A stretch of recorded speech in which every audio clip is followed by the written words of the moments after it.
Kumusta po? Gusto Kian lang. Kumusta po ako si Aster Kian, K-E-N, and actually, after po ito na yung question na yun, nag-isip ako, tapos wala akong malisip talaga, honestly. Pero siguro, last time kasi nagkaroon kami ng shooting for I Want Also, and siguro na-appreciate ko din yung personality ni AC Bonifacio. Kaya siguro siya yung celebrity crush ko po. Dahil? Yung dancing skills niya po. Simple kasi kami na dancer po.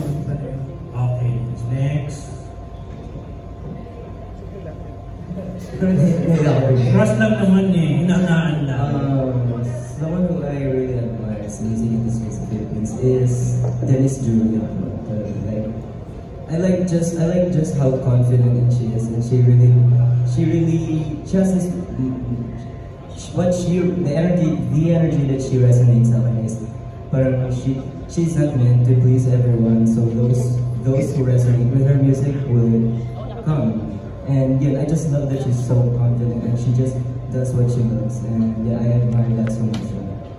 Yung name daw, sabi ni Don nakakain siya eh. Ano Charlie po ba lang? Charlie.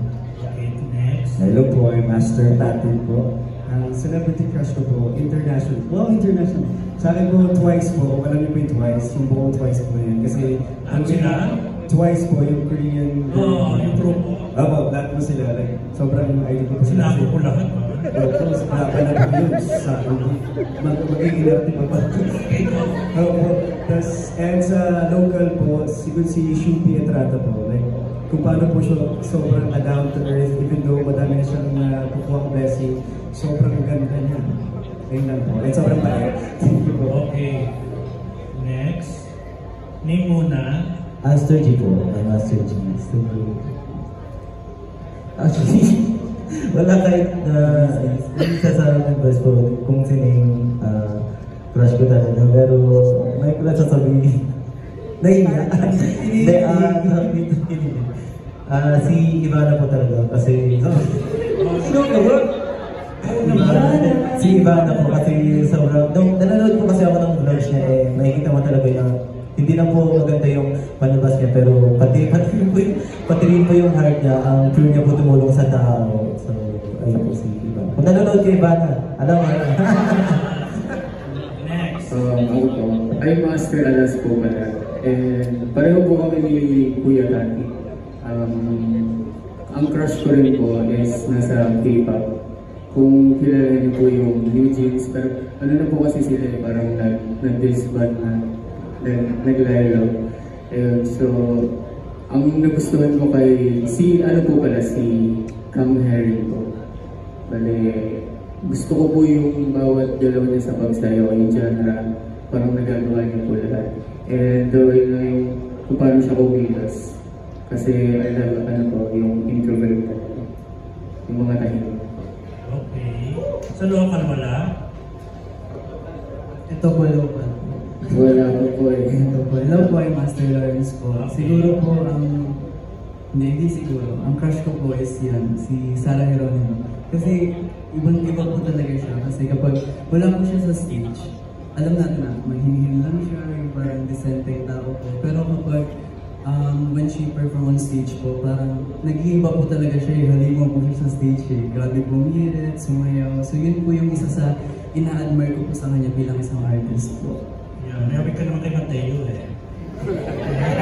Thank you po. Next! Hello po, good afternoon po. This is Aster Way. Ano po, palagi ko pong kinabali sa mga co-members ko si Heart. If you know Heart, Evangelista. Everyone knows Heart. Ano po, siguro kaya gusto ko po siya. And she's my celebrity crush. Kasi po, one thing na I admire po, she's independent. And aside from that, nakaka-relate po ako kasi yung tita ko po kasi is baog. So, sobrang ano po, nakaka-relate po yung tita ko sa story niya. And ayun po. Sorry to say this, Miss Hart, if you're watching, but I still love you. Hindi siya baog ba? Hindi siya baog ba? Correct natin. Oh my gosh, totoo ba? I am stand corrected po, sorry.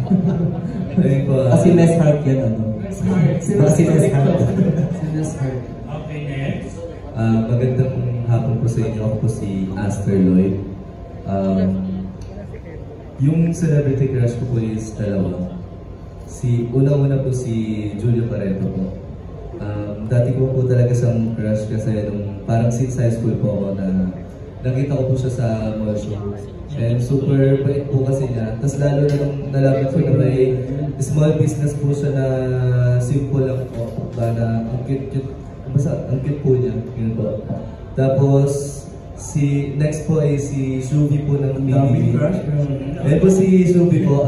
Na-attract po kay Shubi kasi sa ugali po niya, tapos sa kung paano po niya tanggapin yung mga tao nasa paligid niya. Kaya yun po.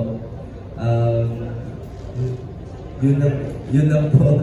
Okay, thank you. Next. Hello po, this is Aster. Yeah. Siguro po yung pinaka-ina-admire ko po na celebrity is si Jazz po from G22.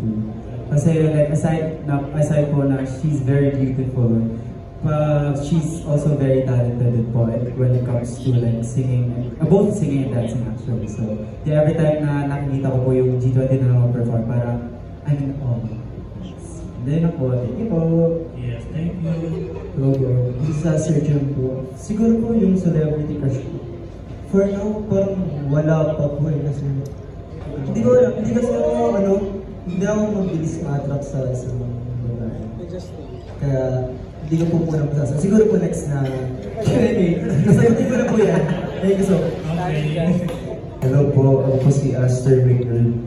Siguro po ang celebrity crush ko po si Jada Avanzado. Kasi sobrang talented niya yan.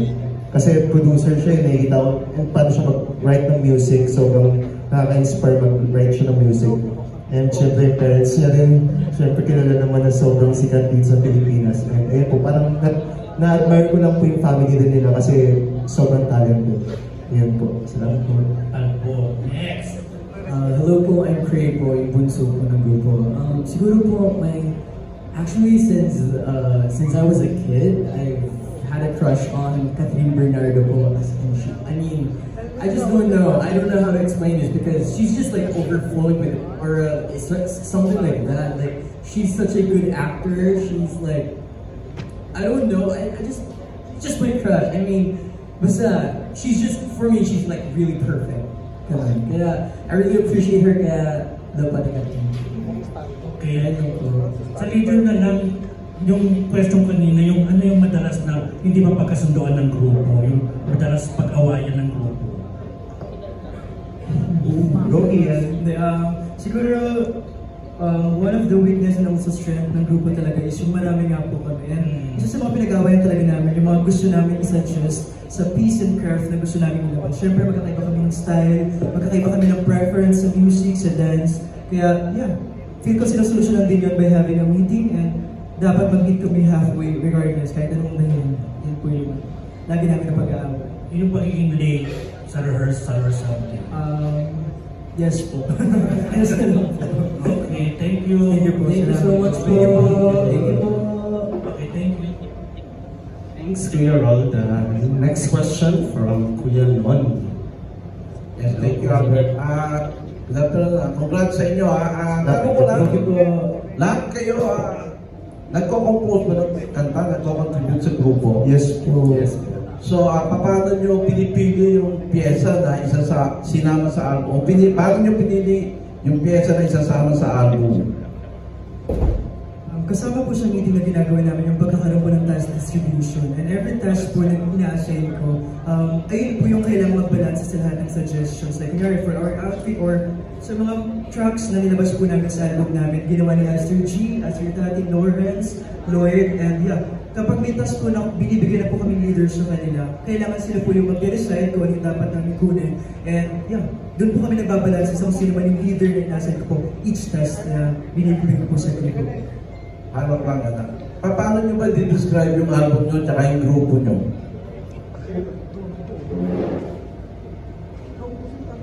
Well, for me, the album is something really new to like, especially to Twinkles, and that is something that I would say na something parang unique po sa amin. Kasi our album is not the type of album na po na parang it has the same genre, something like that. but our album has so many things going on. It's like so many emotions going on, especially like Layag is like a very chill song. Aklas is like regarding yung break free. On the way is like a child, like a crush, something like that. Veronica is like a powerful song. Kaya I think that is something na I could say na very unique po sa album na talaga po. Kaya I really hope that you guys will listen to it. Kaya yeah, abangan niyo po siya mamaya. Yes. So yung mga songs dito ka, pampakilig, pampagets, paano nyo ba? At saka ilang cuts to? Pwede pong paulit-ulit ng ilang cuts yung kanta sa album at saka yung album nyo ba, pampagets, pampakilig, paano nyo di-describe ngayon?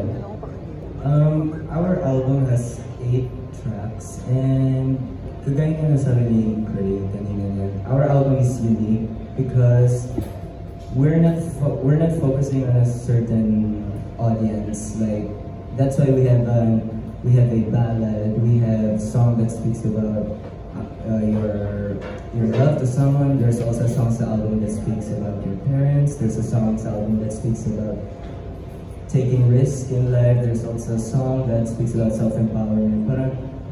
That is intentional sa album, like it's our intention to do that kasi we wanna like share our message not just on a specific niche, on our specific audience. Like we wanna capture the hearts of different, like not just like teens but even people our ages and above. We want to spread what we want to say in our hearts. We're not saying one thing, like we're trying to share the message to everyone.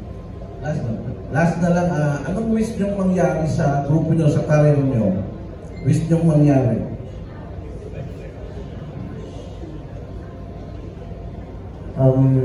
Siguro isa lang po kami talaga ng wish na maging big ang Aster. Kahit hindi sobrang big, basta maging known lang po kami sa P-pop scene and dito sa Pilipinas kasi sobrang nag-work hard po talaga kami and sana yung wish po namin magkatotoo. Ay, tungkol lang po sa about wish. Kasi turo to ng kabat ko sa akin na mas mainam na magdasal tayo. So, we always pray na maging successful po yung Aster. Mas okay na magdasal ka kasi director yun. So, may kasiguraduhan. So, we always pray that na makilala yung Aster, hindi lang po dito, pati sa buong mundo. And marinig po ng lahat po yung songs po namin at mensahe po ng songs na pinaparating po namin. Okay. Salamat. Yes. Salamat po. Congrats. Thank you po. Thank you, Kuya Noni. Next question from Sandy. Hi, hello, good afternoon. Hello. I'm Sandy from Random Republica. So I only have one question for you guys. So can you share with us paano nabuo yung Aster?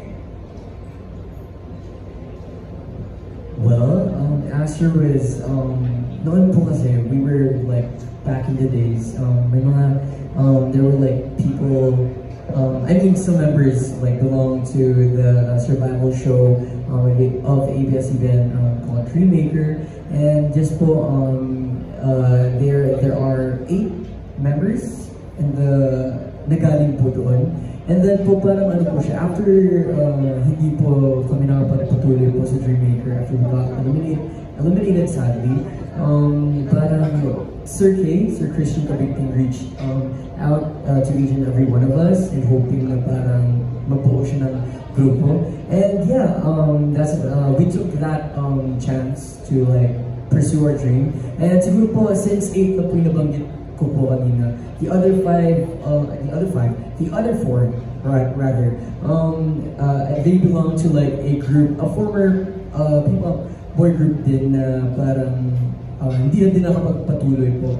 And then parang they were looking for another chance po sa career po nila. Kaya parang they were asking around if ano po yung pwedeng parang mapasukan na ang company, and it just happens na Aster's was looking for more people para mabuo ng grupo. And then yeah, eventually nabuo yung grupo.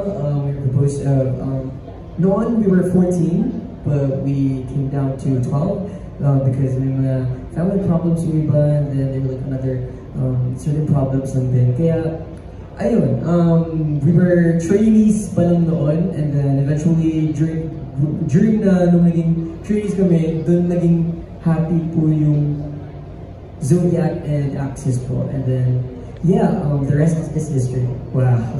Ano naman? Thank you po. Now we're asking. Follow-up questions na lang. Sino sa inyo yung 8 na naging part ng TV? Guys, you wanna raise your hands? Kami po yung mga 8 po. Okay. And then yung 4 sa previous na band. Thank you so much. Thank you so much. Congratulations. Thanks, Sandy. Next question, Mikey. Hi everyone, good afternoon po. Yung tanong ko is, ano sa tingin nyo genre na pinaka-nag-represent sa music?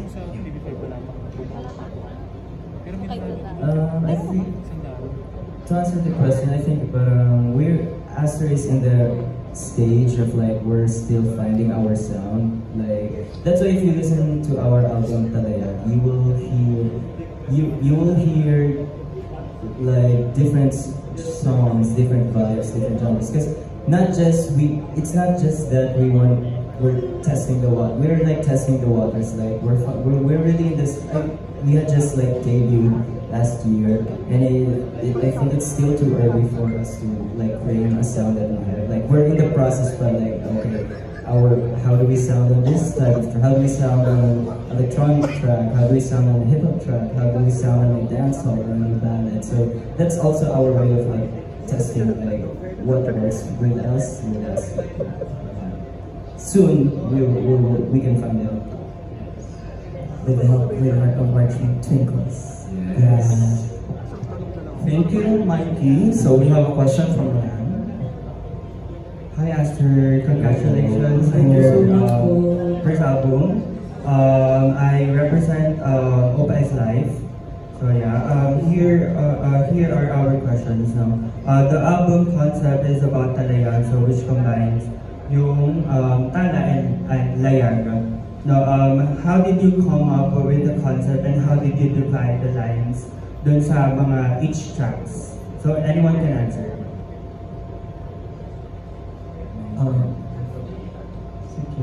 Okay, I'll answer the question. So, regarding po sa Talayag, actually lahat po ng nilalabas ng Astra ay pinag-uusapan po talaga namin kahit umabot pa naman kami ng 6 AM ganun.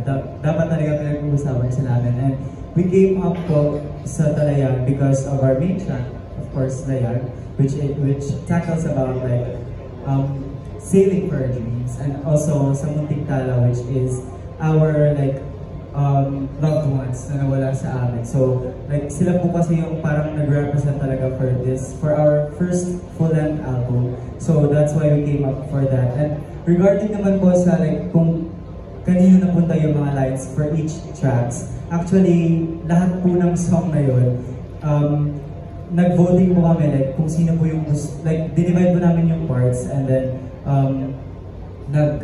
nag-usap po kami, and then kung sino po yung gustong kung like mga bet na parts niya ay like parang i-option niya, and then i-vote po ng everybody.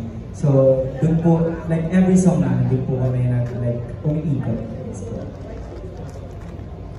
Okay, sabi din dito sa description ng Talayag, no, it talks about the journey of your group, no, which siguro 4 of you can answer, no. Sa tingin nyo, ano yung pinaka-best song that represents your journey to becoming an idol?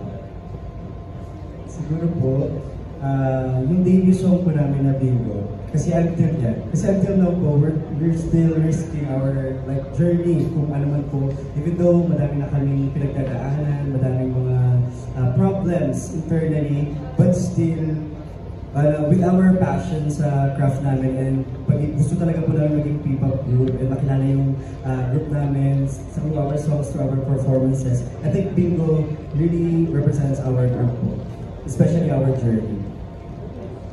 Yes. May I also answer the question, but siguro po another song is from our album as well, which was, it was already released as a single noong December po. It's called A-Star po. And siguro po, it's something really special sa Aster po kasi the song talks about our journey together with Twinkles po, our fans. And as you guys know, we're really thankful po sa bawat isa sa kanila kasi without them, we aren't here. Right? Kaya we really love that song. Personally, I love that song so much kasi nga, ayun nga, we just love our Twinkles in general. And super na-appreciate po namin lahat ng mga pagod, lahat ng hard work, lahat ng mga dugot pawis na binigay nila sa Aster. Kaya ayun po, isa din po yun sa masasabi ko pong isang tumatak din po talaga sa Aster. Anyone? Additional? Can I add po? Okay. Siguro po, kasi nung minsan po, nag-usap-usap po kami ng Aster kung ano po yung parang song that really relates and touch our heart. And one thing that I noticed po is most of us, they're really into Munting Tana. Kasi I think and I believe na most of us are family-oriented persons and sobrang nakaka-relate po kami sa Munting Tana. And it speaks about, for me, my personal interpretation po kasi for the song is habang meron pa tayong time, habang meron pa tayong chance to really show and express our love, especially to our parents, even busy kami, di na kami nakaka-uwi, madami po sa amin na malayo po sa pamilya, pero as much as possible, if we have the chance to express our love for our families, gagawin po namin yun, even mahirap po siya at times, despite of our schedule po talaga. Yun po. May iba pa ba na gusto sumagot? Yung sa akin po naman is yung layag po. Siyempre malapit na rin po mapalabas pero nagre-represent din po yung sa Aster yung layag po mismo kasi makikita po yung doon yung agos, yung journey po, paano po umiikot yung kanta sa buhay po namin. And nagpapakita po din na parang kahit gaano kalakas, kahit ang dami problema, lalayo po yung Aster, papunta po dun sa destination na gusto namin pong mapuntahan. At wala po talaga makakabigil po talaga kasi kasama po namin yung Twinkles. And yung Aster po is maglalayag na, lalo na malapit na po siyang ma-release po. Ayun po, for me is layag po. Alright, congratulations again, Aster. Thank you so much. Thank you, Ram. Next question from Jeffrey. Hello po, good afternoon. Follow-up question lang po kanina. Bilang kayo yung pinakamadaling member na P-pop group, how do you make sure na lahat magkakaroon ng exposure at lahat makikilala? So, mas kami po yung leader ni Charlie dito. Make sure po namin na lahat magkakaroon ng exposure and lahat mabibigyan ng chance na ipakita lahat ng skills nila by having a democratic leadership po dito sa grupo namin. Kasi lagi po namin hinohold yung value ng fairness sa lahat ng ginagawa po namin. Exposure sa music, exposure sa dance, exposure sa contents. Kaya lagi na po namin hawak dito sa kamay namin yung value ng fairness para mabigyan po ng pagkakataon lahat ng tao sa amin na mag-shine as a story. Thank you. Thank you po. Thank you po. Thank you po.